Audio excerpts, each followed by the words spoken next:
মীন ৰাশি প্ৰেমৰ ৰাশিফল 4 জানুৱাৰীৰ পৰা 15 জানুৱাৰী 2026। এই সময়ছোৱাত আপোনাৰ প্ৰেম জীৱনত কি কি পৰিৱৰ্তন ঘটিব সেই বিষয়ে জানিব পাৰিব এই ভিডিঅ'ত। নমস্কাৰ বন্ধু বান্ধৱীসকল, মই মধুনাথ আৰু আপোনালোকে চাই আছে মোৰ YouTube channel MG smart tips. আপোনালোকক এই ভিডিঅ'ত বিশেষ ভিডিঅ'লৈ স্বাগতম জনাইছোঁ। মীন ৰাশিৰ বৰ্তমান প্ৰেমৰ ৰাশিফল 4 জানুৱাৰীৰ পৰা 15 জানুৱাৰী 2026লৈকে। যদি আপুনি মীন ৰাশিৰ হয় অথবা আপোনাৰ জীৱনসংগীৰ মীন ৰাশিৰ, তেন্তে এই ভিডিঅ'টো শেষলৈকে চাই থাকিব। এই সময়ছোৱাত প্ৰেম, বিবাহ, ব্ৰেকআপ, পুনৰ মিলন আৰু মনৰ কথা কিমান গুৰুত্বপূৰ্ণ হ'ব, সকলো কথা আজিৰ এই ভিডিঅ'ত আলোচনা কৰা হ'ব। গতিকে আপোনালোকে ভিডিঅ'টো সম্পূৰ্ণ চাই থাকক।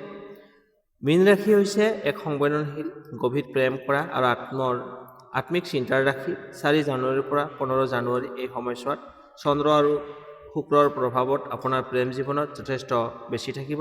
এই সময়ছোৱাত প্ৰেমত আৱেগ বাঢ়িব, পুৰণি স্মৃতি উভতি আহিব, কাৰোবাক মিছ কৰিব পাৰে, মন আৰু হৃদয়ৰ মাজত সংঘৰ্ষ হ'ব পাৰে। কিন্তু সঠিক সিদ্ধান্ত ল'লে এই সময়ছোৱাত আপোনাৰ প্ৰেম জীৱনৰ বাবে টাৰ্ণিং পইণ্ট হ'ব পাৰে। এতিয়া আহিছোঁ ৰিলেশ্যনশ্বিপত থকা মীন ৰাশিৰ বাবে। যিসকল মীন ৰাশি ইতিমধ্যে প্ৰেম সম্পৰ্কৰ লগত জড়িত হৈ আছে, এই সময়ছোৱাত আপুনি আপোনাৰ সংগীৰ পৰা অধিক মনোযোগ, যত্ন আৰু আৱেগ আশা কৰিব। কিন্তু মনত ৰাখিব, আপোনাৰ সংগীয়ে আপোনাৰ মনৰ কথা নিজে নিজে বুজি নাপাবও পাৰে। সমস্যা হ'ব পাৰে ভুল বুজাবুজি, সন্দেহ, পুৰণি কথাক লৈ তৰ্ক বিতৰ্ক, সময় দিব নোৱাৰাৰ অভিযোগ। সমাধান: খোলাখুলিকৈ কথা পাতক, চুপ নাথাকি মনৰ কথা জনাবলৈ নাপাহৰিব, অহংকাৰ এৰাই চলক। 8 জানুৱাৰীৰ পৰা 11 জানুৱাৰী এই সময়ছোৱাত সংবেদনশীল হ'ব। এই সময়ত এটা ভুল কথা সম্পৰ্কত দূৰত্ব আনিব পাৰে।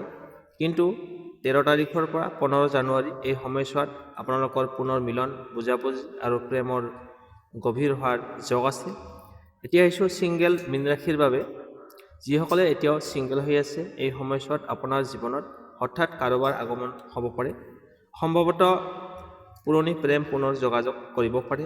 ছ'চিয়েল মিডিয়াত চিনাকি হ'ব, লগতে বন্ধুৰ জৰিয়তে প্ৰেম আৰম্ভ হ'ব পাৰে। বিশেষকৈ 6 জানুৱাৰী, 9 জানুৱাৰী আৰু 14 জানুৱাৰী এই সময়ছোৱাত যোগাযোগ হ'ব পাৰে। এই 3 দিনত মীন ৰাশিৰ প্ৰেমৰ বাবে শক্তিশালী দিন, কিন্তু সাৱধান, আৱেগত বেছি বিশ্বাস নকৰিব। প্ৰথমতে সময় লওক, সকলো কথা জানি বুজি আগবাঢ়ক। এই সময়ত হোৱা প্ৰেম লাহে লাহে আগবাঢ়িলে দীৰ্ঘদিনীয়া হ'ব পাৰে। এতিয়া আহিছোঁ ব্ৰেকআপ বা দূৰত্বৰ সম্ভাৱনা। এই সময়ছোৱাত কিছুমান ৰাশিৰ জীৱনত ব্ৰেকআপ বা দূৰত্ব আৰু নীৰৱতা আহিব পাৰে। বিশেষকৈ বহুদিন ধৰি সমস্যা চলি আছে, তৃতীয় ব্যক্তিৰ প্ৰৱেশ হৈছে, বিশ্বাসঘাতকতা, আঘাত লাগিব পাৰে। তেন্তে 7 পৰা 10 জানুৱাৰী এই সময়ছোৱাত সিদ্ধান্ত ল'ব পাৰে। কিন্তু গুৰুত্বপূৰ্ণ কথা, এই সময়ছোৱাত লোৱা সিদ্ধান্ত চিৰস্থায়ী নহয়। ধৈৰ্য ৰাখিলে পুনৰ মিলনৰ যোগ আছে। এতিয়া আহিছোঁ বিবাহ আৰু ৰিলেশ্যনশ্বিপ। যিসকল মীন ৰাশিৰ বহুদিন ধৰি প্ৰেমত চলি আছে, বিয়াৰ কথা ভাবি আছে, তেওঁলোকৰ বাবে এই সময়ছোৱাত চিন্তা ভাৱনা, আলোচনা বা পৰিকল্পনাৰ বাবে ভাল। বিশেষকৈ পৰিয়ালৰ সৈতে কথা পাতিব, ভৱিষ্যতৰ পৰিকল্পনা হ'ব পাৰে।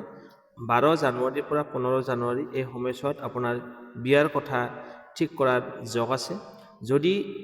যদিও এই সময়ছোৱাত নহ'বও পাৰে, কিন্তু সিদ্ধান্ত লোৱাৰ পথ মুকলি হ'ব। প্ৰেমত বাধা দূৰ কৰাৰ প্ৰতিকাৰ: মীন ৰাশিৰ প্ৰেমত স্থিৰতা আনিবলৈ শুক্ৰবাৰে বগা ফুল বা গোলাপ আপুনি দান কৰক। ওম শুক্ৰায় নমঃ এই মন্ত্ৰটো 21 বাৰ জপ কৰক। সোমবাৰে চন্দ্ৰদেৱক পানী আগবঢ়াওক। মন শান্ত ৰাখিবলৈ চেষ্টা কৰক। লগতে মিছা কথা নক'ব। প্ৰেমত ধৈৰ্য আৰু বিশ্বাস ৰাখক। এই প্ৰতিকাৰে প্ৰেমত থকা নিগেটিভিটি শক্তি নাইকিয়া কৰিব। এতিয়া আহিছোঁ ফাইনেল ডিচিশ্যন। মুঠতে ক'বলৈ গ'লে 4 জানুৱাৰীৰ পৰা 15 জানুৱাৰী 2026 এই সময়ছোৱাত মীন ৰাশিৰ প্ৰেম জীৱনত আৱেগিক, সংবেদনশীল আৰু গুৰুত্বপূৰ্ণ হ'ব। এই সময়ত ভুল সিদ্ধান্ত এৰাই চলক। হৃদয়ৰ লগতে বুদ্ধিও ব্যৱহাৰ কৰক। সঁচা প্ৰেম সময়ত পৰীক্ষা থাকিব। যদি আপুনি ধৈৰ্য ৰাখে, এই সময়ত আপোনাৰ সঁচা প্ৰেমৰ ওচৰলৈ লৈ যাব পাৰে। বন্ধু বান্ধৱীসকল, এয়া আছিল মীন ৰাশিৰ প্ৰেমৰ ৰাশিফল 4 জানুৱাৰীৰ পৰা 15 জানুৱাৰী 2026। আশা কৰোঁ এই সময়ছোৱাত আপোনাৰ প্ৰেম জীৱনৰ সকলো গুৰুত্বপূৰ্ণ কথা আপোনালোকে বুজি পাইছে। মনত ৰাখিব, প্ৰেমত কেৱল ভাগ্য নহয়, ধৈৰ্য, বিশ্বাস আৰু সঁচা মনৰ প্ৰয়োজন হয়। যদি আপুনি এই সময়ত সঠিক সিদ্ধান্ত লয়, তেন্তে আপোনাৰ প্ৰেম জীৱন আগলৈ আৰু সুন্দৰ হ'ব। যদি এই ভিডিঅ'টো আপোনাৰ ভাল লাগিছে, লাইক এটা কৰি দিয়ক।